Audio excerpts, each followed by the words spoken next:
संगठन ओआईसी के सदस्य देशों के विदेश मंत्री परिषद की 17वीं विशेष बैठक रविवार को पाकिस्तान की राजधानी इस्लामाबाद में हुई। इस बैठक में अफगानिस्तान के कार्यवाहक विदेश मंत्री खान मुत्ताकी और ओआईसी महासचिव भाग ले रहे थे। इस्लामाबाद बैठक में हिस्सा ले रहे थे, जबकि 10 उप मंत्री या राज्य मंत्री अपने अपने देशों की नुमाइंदगी कर रहे थे। संयुक्त राष्ट्र, यूरोपीय संघ, अंतर्राष्ट्रीय वित्तीय संस्थाओं, क्षेत्रीय एवं अंतर्राष्ट्रीय संगठनों, जापान, जर्मनी और अन्य गैर ओआईसी देशों के प्रतिनिधियों को भी बैठक में आमंत्रित किया गया था। लेकिन इसी बीच रविवार को ही भारत में अफगानिस्तान में संकट एवं क्षेत्रीय संबंधों के मुद्दे पर बातचीत हो रही थी, जिसमें मध्य एशियाई देशों किर्गिस्तान, तजाकिस्तान, कजाकिस्तान, तुर्कमेनिस्तान और उज्बेकिस्तान के विदेश मंत्रियों ने हिस्सा लिया। हालांकि इन देशों ने पाकिस्तान में हो रही बैठक में अपने प्रतिनिधि मंडलों को भी भेजा। भारतीय विदेश मंत्री एस जयशंकर एक दिवसीय भारत मध्य एशिया संवाद की अध्यक्षता कर रहे थे। अफगानिस्तान के अलावा क्षेत्रीय संबंधों और व्यापार पर चर्चा के लिए अपनी तरह का तीसरा सम्मेलन है। पीटीआई के मुताबिक ताजिक विदेश मंत्री सरोजुद्दीन मेहरुद्दीन इस वार्ता के साथ साथ द्विपक्षीय यात्रा के सिलसिले में भारत का दौरा कर रहे हैं। पिछले महीने 10 नवंबर को इन सभी मध्य एशियाई देशों के राष्ट्रीय सुरक्षा सलाहकारों ने भारत में ऐसी ही एक अन्य बातचीत में भाग लिया था, जिसका विषय अफगानिस्तान था।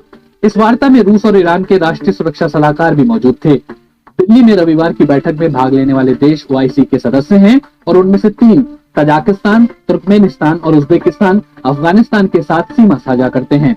लेकिन इनके विदेश मंत्रियों ने इस्लामाबाद में ओआईसी की बैठक में भाग लेने के बजाय भारत जाने का फैसला किया, जिससे पता चलता है कि वो भी अफगानिस्तान के मुद्दे पर भारत के साथ सहयोग रखना चाहते हैं। दिल्ली में हो रही वार्ता में 5 मुस्लिम बहुल मध्य एशियाई देशों के विदेश मंत्रियों की भागीदारी के चलते कुछ पक्षों को ऐसा लग रहा है कि ये वार्ता एक तरह से इस्लामाबाद में हो रहे ओआईसी शिखर सम्मेलन की प्रतिक्रिया है। स्थानीय भारतीय मीडिया के अनुसार 5 विदेश मंत्री भी प्रधानमंत्री नरेंद्र मोदी के साथ संयुक्त रूप से मुलाकात करेंगे। इस बैठक में भाग लेने वालों को संबोधित करते हुए विदेश मंत्री एस जयशंकर ने कहा, हम सभी के अफगानिस्तान के साथ गहरे ऐतिहासिक और सांस्कृतिक संबंध हैं। इस देश में हमारी चिंताएं और लक्ष्य समान हैं। एक व्यापक और प्रतिनिधि सरकार, आतंकवाद और मादक पदार्थों की तस्करी के खिलाफ लड़ाई, निर्बाध मानवीय सहायता सुनिश्चित करना और महिलाओं, बच्चों एवं अल्पसंख्यकों के अधिकारों की सुरक्षा। उन्होंने दौरे पर आए मंत्रियों से कहा, हमें अफगानिस्तान के लोगों की मदद करने के तरीके खोजने चाहिए।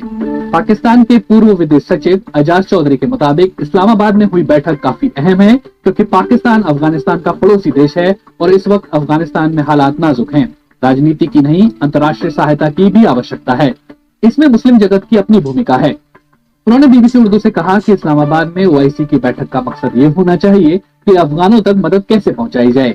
भारत में अफगानिस्तान पर बातचीत के बारे में बात करते हुए उन्होंने कहा कि वहां भारत की भूमिका हर कोई जानता है। उन्होंने कहा, अगर वे तालिबान के संपर्क में नहीं रहे तो हमें इससे कोई लेना देना नहीं है।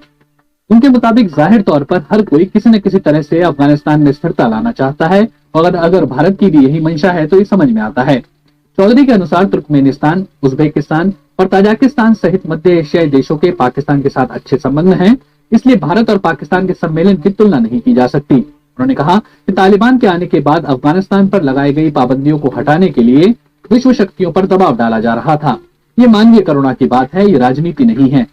भारत में पाकिस्तान के पूर्व राजदूत अब्दुल बासित भी इस बात से सहमत हैं कि दिल्ली में तीसरा वार्षिक सम्मेलन पहली बार नहीं हो रहा और ये कई महीने पहले निर्धारित किया गया था।